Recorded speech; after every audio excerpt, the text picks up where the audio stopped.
Hello, I'm speaking with you from Fort Monroe, Virginia. We're also known as the Gateway to Freedom. We sit right next to a little town called Phoebus, Virginia. Interestingly, they call themselves the Gateway to the New World.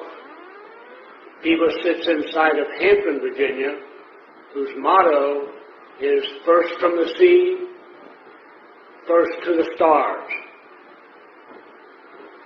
My name is Henry McElroy, Jr., a retiring former state representative from New Hampshire.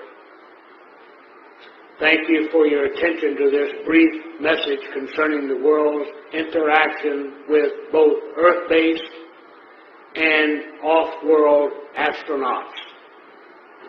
The reason I am making this announcement is in the hopes of encouraging better perspective to all who explore the universe.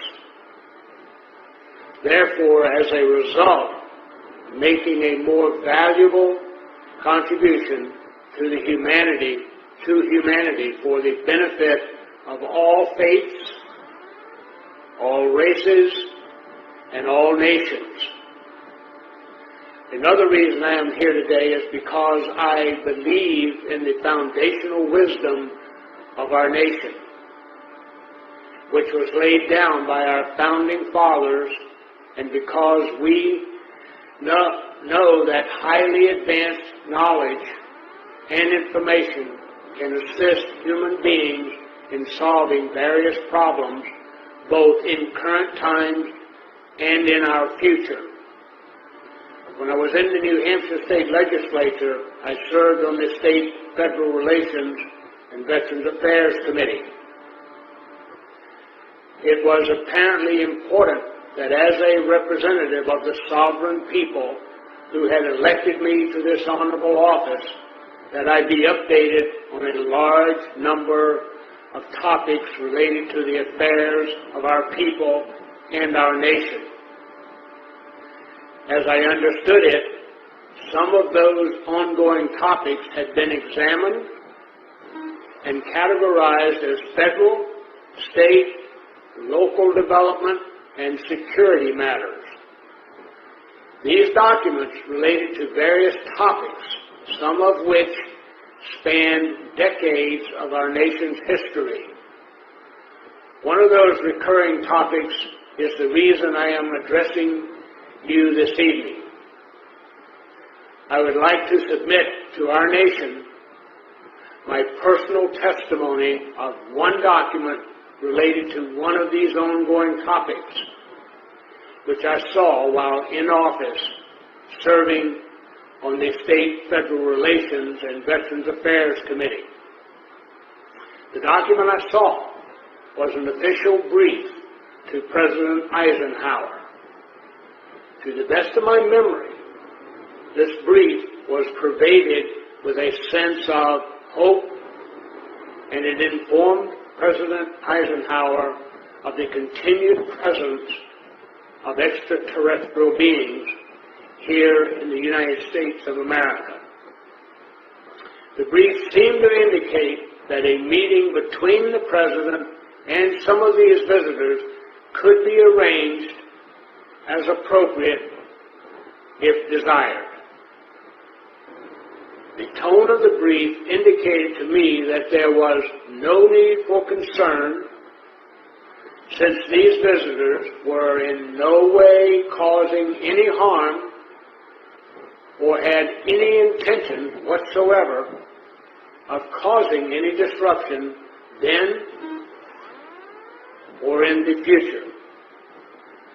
While I can't verify the times or places or that any meeting or meetings occurred directly between Eisenhower and these visitors, because of his optimism in his farewell address in 1961, I personally believe that Eisenhower did indeed meet with these extraterrestrial off-world astronauts. I hope my personal testimony will aid the nation in its quest for continued enlightenment. I am honored to follow in the footsteps of those who have come forward with their personal testimonies, those who deserve the admiration of the American people for sharing their accounts publicly in an effort to elevate our knowledge to a higher understanding of our existence. People such as former astronaut John Glenn, Edgar Mitchell, Gordon Cooper, and Buzz Aldrin, just to name a few. Former Presidents Ronald Reagan and Jimmy Carter. Captain Bill Newhouse of the United States Marine Corps. Lieutenant Colonel John Williams of the United States Air Force. Colonel Philip Corso, Sr. of the United States Army. Commander Graham Bethune of the United States Navy, along with David Hamilton of the Department of Energy, Donna Hare of NASA, and James Coop of the National Security Agency. I would also like to thank the countries of France, Brazil, Britain, Russia, Italy, Denmark, Sweden, Norway, New Zealand, and our neighbor to the north, Canada, Uruguay, and Australia, for also opening their files to the citizens of their countries and allowing them access to information that is so very important to the evolution of humanity. I thank you for allowing me this opportunity to have a small part in doing the same by sharing the information I have given you today. Thank you very much. And I'd like to thank our communications crew for helping us make this happen today. And I'd also like to authorize distribution of this video for anyone who wants to use it for educational purposes. And thank you.